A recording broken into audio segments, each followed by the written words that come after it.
Following the revision of Act 790 by the Louisiana Legislature in the spring 2024 session, Nicholls State University has decided to raise its tuition and fees. Nicholls State University is raising its tuition cost for the first time in 8 years. The increase in tuition follows the Louisiana Legislature's revision of Act 790 during the spring 2024 session. The revision to Act 790 authorizes each public post-secondary management board to impose and adjust certain tuition and fee amounts. This means that all public colleges and universities in Louisiana are allowed to change the cost of attending their university. Vice President for Finance and Administration at Nicholls State University, Terry Broad, says inflation is the main reason behind the state allowing universities to increase tuition and Nicholls doing so.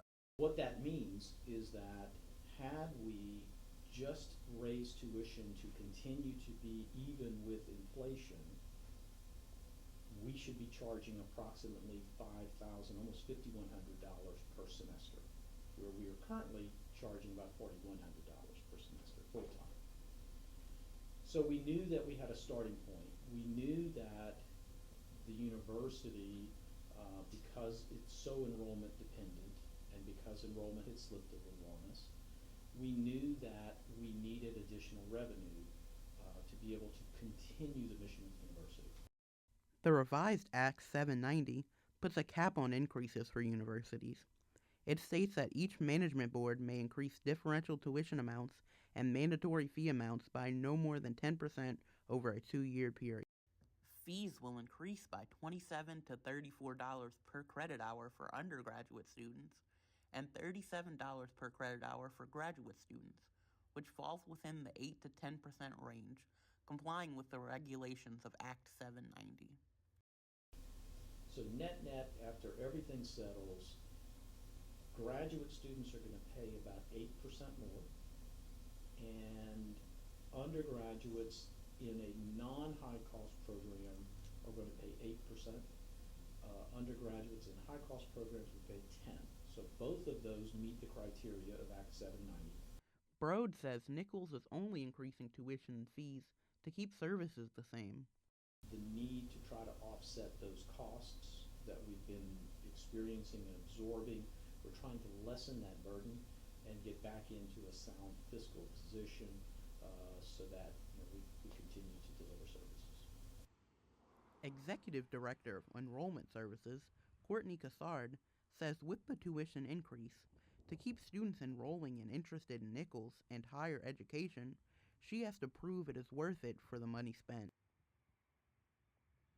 So I think that our job is incumbent upon us to make people understand the value. And while these tuition fee increases are not comfortable, the value, you have to kind of outweigh, the value of what you're getting versus, not doing higher ed at all. Things right now, like a hardship fee waiver, we've had some of those in the past, but we're working out the details. So, students coming up with qualifications where if they can apply for this hardship fee waiver, and so we're going to be kind of rolling that out. But it's relatively new, and so we haven't gotten to all the details of that or the procedure of that. But students that and I always tell students, just come talk to somebody. Come talk to somebody in admissions. Come talk to me. I'm here all the time. But come talk to somebody and tell us. And the best thing that you can do is be honest with us. And we have a lot of experience and a lot of years in finding solutions for students. Act 790 requires schools to create more scholarship funds after increasing prices. Broad says Nicholls sets aside 5% of funds for hardship fees normally. $500,000 to $600,000 will also be invested into scholarships to offset the cost of increased fees. Cassard says these funds are open to all students who need them as prices increase, and students should contact financial aid or admissions for help obtaining needed funds. Come talk to somebody and tell us. And the best thing that you can do is be honest with us. And, we have a lot of experience and a lot of years in finding solutions for students. And, there's some scholarships that, we might know that we have, that we can help students out. And so Reporting for Mako 455, I am Brogan Burns.